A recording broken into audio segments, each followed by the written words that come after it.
வணக்கம் மக்களே, நான் உங்கள் பங்காளி தான் பேசுகிறேன். இன்றைக்கி நம்ம எங்கே நின்றுட்டு இருக்கோம்னா பாய் கடையில் தான் நம்ம நின்றுட்டு இருக்கோம். இது சாதாரண பாய் கடை இல்லை, 10 ரூபாய்க்கு பிரியாணி கொடுத்துட்டு இருக்கக்கூடிய ஒரு பாய் கடையில் தான் நம்ம நின்றுட்டு இருக்கோம். இந்த இடம் எங்கே இருக்குன்னா அசோக் நகரில் தான் இருக்குது. இதோட தெளிவான அட்ரஸ் வந்து உங்களுக்கு நான் டிஸ்கிரிப்ஷனில் கொடுக்குறேன். வாங்க இன்றைக்கான வீடியோக்கு போகலாம்.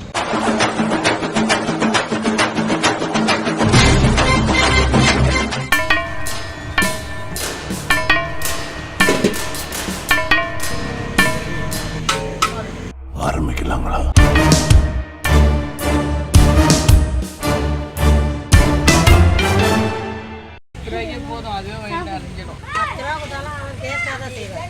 நான் வந்து ஐயனாவரத்துலேருந்து வர்றேன் நான். சரி, ஆமாம். ஐயனாவரத்துலேருந்து இந்த இடத்துல நீங்கள் இத்தனை வருஷமாக பார்க்கறதுக்கான காரணம் என்னென்னு? 35 வருஷம் ஆயிடுச்சுப்பா. பிரியாணி செய்யக்கூடிய டைமிங் எத்தனை மணிலேருந்து ஆரம்பிப்பீங்க ஐயா? 5 மணிலேருந்து ஆரம்பிச்சு. பிரியாணி சாப்பிட்டுட்டு இருக்கீங்க, நீங்கள் வாங்கின பிரியாணியோட ரேட் என்ன? 50 ரூபா. எவ்வளோ? 50 ரூபாய்க்கு வாங்கியிருக்கீங்களா? ஓகே. பிரியாணி 10 ரூபாலேருந்து கொடுக்குறாங்கன்னு சொல்கிறீங்க. 10 ரூபாய்க்கு வாங்கினாலும் உங்களுக்கு போதுமான அளவு கிடைக்குதா இங்கே? கிடைக்குது. ஓகே. பிரியாணியோட டேஸ்ட் எப்படி இருக்குது? டேஸ்ட் நல்லா இருக்குது. ஆனால் நீங்கள் இந்த வயசுலேயும் கடுமையாக இப்படி உழைக்கிறதுக்கான காரணம் என்ன? காரணம் என்னன்னா எல்லாத்துக்கும் சாப்பாடு போட்டு சாப்பிட்டா தான் எனக்கு காப்பாற்றி எடுக்கும். சரி சரி சரி.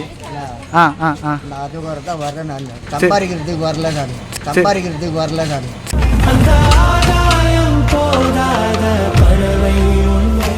இந்த கடையில் பிரியாணி வாங்கிட்டு போகிறீங்கள, ரெகுலராக இங்கே தான் வாங்குவீங்களா? டெய்லி வாங்குவீங்களா? சரி சரி சரி. பிரியாணி இங்கே எப்படி டேஸ்ட் எப்படி இருக்கும்? நல்லா இருக்குமா? எவ்வளோம்மா நீங்கள் வாங்கின பிரியாணி? 20 ரூபாய்க்கு வாங்கியிருக்கீங்களா?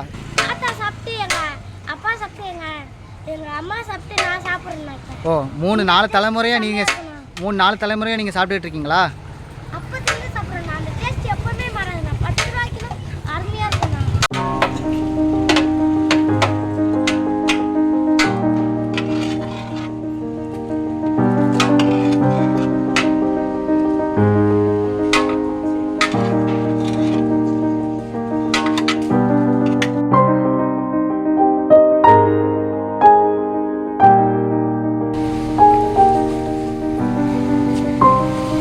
இப்போ ஒரு சில பேருக்கு கையில் காசு கம்மியாக வச்சுருக்காங்க, 5 ரூபாய்க்கு கேட்டாலும் கொடுப்பாப்லையா?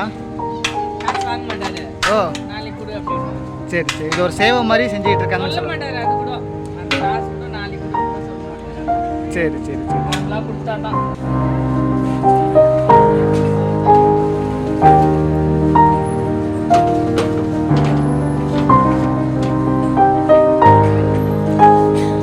எப்படி? 10 ரூபா சொல்கிறேயா? 10 ரூபாயில் 2 ரூபா கொடுக்குறேயா? குழந்தை குட்டி பார்த்து உண்மை சொல்ல அந்த கல்லுக்கு சாப்பிட்டுக்கிறேன் பிரியாணி. பஸ்ஸு கொண்டு அவதான் காப்பாற்றுறாங்களே ஏழைகள். எவ்வளோ 10 ரூபா 100 ரூபா கொடுத்து உதவி பண்ணல. 3 பேர் 5 பேர் பேணி போகிறாரு ஐயா. கூட 10 ரூபா கொண்டு சாப்பிட்றேன். 2 வேலை சாப்பிட்றோம். போதும், அது எனக்கு போதும். இங்கே பாருங்கள் மக்களே, 10 ரூபாய்க்கு பிரியாணி கொடுக்கறதில்ல, பீஃபோட சேர்த்து கொடுத்துருக்காப்புல. பீஃபா அல்ல, ஆனியன் வேறு. பரவாயில்லையே. ஓ, சேர்வாலும் சேர்த்து கொடுக்காப்புல.